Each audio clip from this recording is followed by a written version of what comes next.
Israel Adesanya conserve sa ceinture, le Stylebender s'est tranquillement imposé face à Robert Whittaker. Aucun poids moyen à l'heure actuelle ne semble être de taille pour faire tomber le champion incontesté de la catégorie.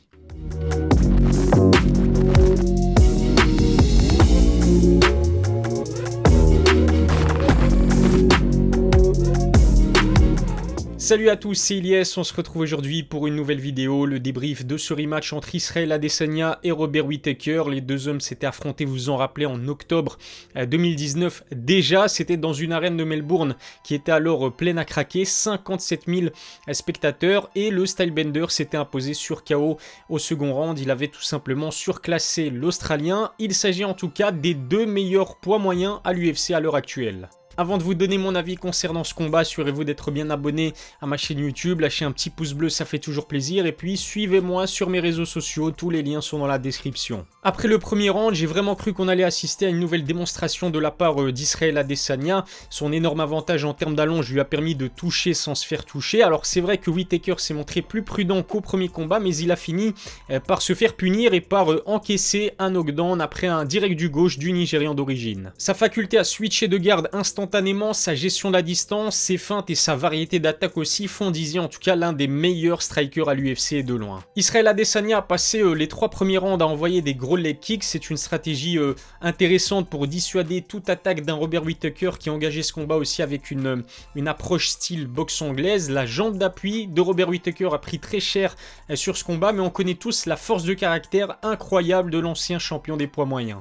Robert Whittaker n'a pas abdiqué, loin de là, je l'ai trouvé beaucoup plus discipliné et plus intelligent qu'au premier combat. Dès qu'il en a eu l'occasion, il a tenté d'amener Israel Adesanya au sol, en témoignent ses 4 takedowns réussis sur 10 tentatives, mais le Stylebender a également prouvé qu'il était très difficile à maintenir au sol. Mis à part quelques jabs bien placés, les takedowns restaient l'arme principale de Robert Whittaker sur ce rematch. Il s'est retrouvé sur le dos d'Adesanya à quelques reprises, mais ça n'était pas suffisant pour pouvoir tenter une soumission. Le Stylebender a en tout cas très bien défendu les rares positions dangereuses dans lesquelles il s'est retrouvé. Bien sûr, Robert Whittaker a eu raison de s'essayer à une stratégie comparable à celle utilisée par Jan Blachowicz lorsqu'il a infligé la première défaite d'Israel Adesanya à l'UFC. À la différence, c'est que le Polonais évolue chez les lourds légers et qu'Izzy montait en catégorie. Chez les poids moyens, on a vraiment le sentiment que le champion en titre est quasiment injouable, aussi bien offensivement que défensivement.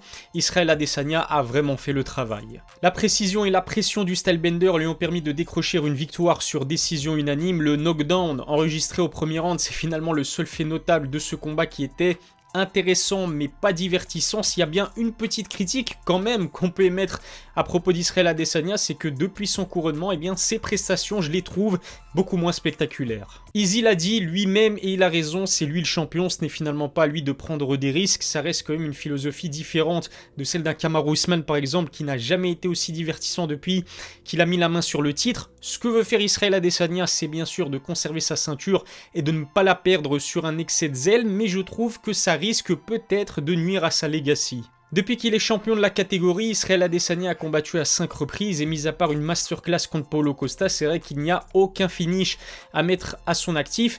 Pire que ça, j'ai même envie de dire que ses combats contre Yoel Romero et son rematch contre Marvin Vettori peuvent même être qualifiés d'ennuyants, voire extrêmement ennuyants. Sa défaite contre Blachowicz et sa deuxième victoire contre Whittaker ne vont pas non plus marquer les esprits. C'est d'autant plus ralent qu'on sait de quoi Israel Adesanya est capable. Ses prestations contre Kelvin Gastelum et son premier combat contre Robert Whittaker sont là pour nous le rappeler. Alors bien évidemment, je sais qu'aujourd'hui il est champion et que son objectif principal ça reste de conserver sa ceinture, mais je trouve que ça ne doit pas se faire au détriment d'un minimum de spectacle. Même ses entrées en scène aussi, faut en parler, sont moins divertissantes qu'à ses débuts. Ça illustre en tout cas une chose, c'est le fait qu'Izzy est beaucoup trop fort pour la catégorie des poids moyens. Il donne l'impression d'être en contrôle et que c'est finalement trop facile pour lui. Le Stylebender a confirmé lui-même dans une interview d'avant-combat qu'il manquait parfois de motivation, mais ça peut se comprendre dans une catégorie où les challenges manquent cruellement.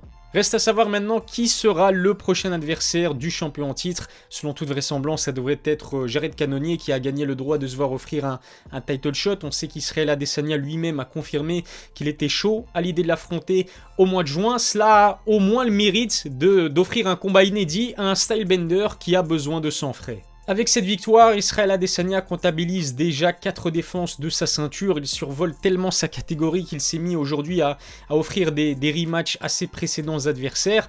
Je ne vois à l'heure actuelle, encore une fois, aucun poids moyen capable de lui donner du fil à retordre. Pour moi, Robert Whittaker était peut-être le mieux armé pour lui infliger sa première défaite chez les middleweight. Je vais pas vous mentir, je trouve que la division des middleweight est peut-être l'une des moins intéressantes à l'UFC, à part un Israël Adesanya, un Robert Whittaker et un Paulo Costa. Rares sont les combattants qui sont capables de transcender les foules. Je compte en tout cas énormément sur l'éclosion de Nassourdine Imavov. Vous le savez, le franco-dagestanais affronte Kelvin Gastelum le 9 avril. Avec 11 succès, Israël Adesanya détient la deuxième plus longue série de victoires dans la catégorie des poids moyens. Seule la légende Anderson Silva fait mieux que lui avec 13 victoires. Izzy commence en tout cas sérieusement à rentrer dans la conversation du GOAT des middleweights. Pour ma part, je considère qu'Anderson Silva est toujours numéro 1 de par sa domination et du spectacle qu'il offrait à chaque combat. Dites-moi ce que vous en pensez en commentaire. Israël Adesanya a-t-il déjà fait assez pour être considéré comme le GOAT des poids moyens au détriment d'Anderson Silva? J'ai hâte de lire vos avis. Ce qui est sûr, c'est qu'Izzy a marqué l'histoire de son sport. Selon sa boîte de management Paradigme Sport,